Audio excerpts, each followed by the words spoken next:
Tak chalani, som rád, že som tu mohol s vami stretnúť. Ahoj, Šáňo. Ktorý by sme chceli spáchať s vami. Minulý rok vyhrali súťaž Fetkus 2012. Zvereme to možno rovnako, to vždycky ideme na kšer alebo na koncert. My si to užijeme, je to príjemné, že nás ľudia berú. Pretože inžinieri vždy špekulujú, vždy by chceli ešte vylepšiť a takisto je to aj v tej hudbe. Každý má nejakú svoju spiritualitu, hej?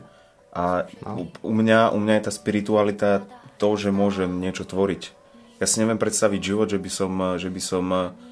som len chodil do roboty a žil život len preto, aby som nejaké zarobil peniaze a aby som si niečo kúpil. Presne ten pocit, ktorý ty máš pri tej hudbe, keď ju vytváraš, tak by si mal preniesť asi podľa mňa aj na to pódium, aby to aj tí ľudia dokázali od teba zobrať.